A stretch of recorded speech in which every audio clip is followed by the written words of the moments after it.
ಕೊಡ್ಲಿ ಅವರು C section ಆದ್ಮೇಲೆ ಹಾರ್ಟ್ ಹೇಗ್ ಫೇಲ್ಯೂರ್ ಆಗುತ್ತೆ, ಕಿಡ್ನಿ ಹೇಗ್ ಫೇಲ್ಯೂರ್ ಆಗುತ್ತೆ, ಒಬ್ಬಳಿಗೆ ಜಾಂಡಿಸ್ ಹೇಗ್ ಬರುತ್ತೆ ಬಸರಿಯಾಗಿ. ನಾವು 2 ಮಕ್ಕಳ ತಾಯಿ ಆಗಿದ್ದೀವಿ.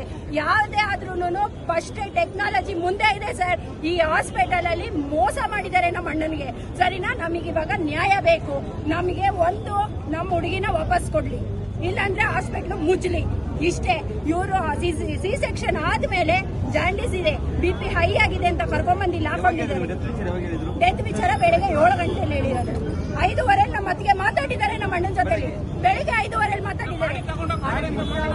5:15 ಮಾತಾಡಾದ್ಮೇಲೆ 7 ಗಂಟೆಗೆ ಒಬ್ಬ ಪರ್ಸನ್ ಇಲ್ಲ ಅಂದ್ರೆ ನಮ್ಮ ಹೆಣ್ಮಕ್ಳಿಗೆ ಬಾಡಿನ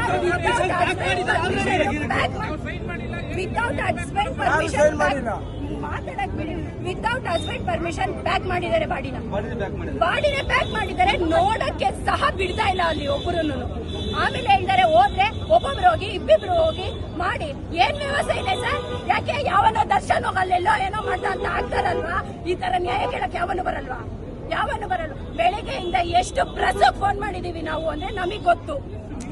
ಎಷ್ಟು ನ್ಯೂಸ್ ಮಾಡಿದೀವಿ. ಒಬ್ರು ಪ್ರೆಸ್ ಅವರು ನಮಗೆ ಆನ್ಸರ್ ಮಾಡಿಲ್ಲ. ಏನ್ ಮಾಡಿದ್ದಾರೆ? ಸಮಸ್ಯೆ ನಮಗೆ ನ್ಯಾಯ ಬೇಕು, ಇಲ್ಲ ಮುಚ್ಚಬೇಕಷ್ಟೇ ಸರ್.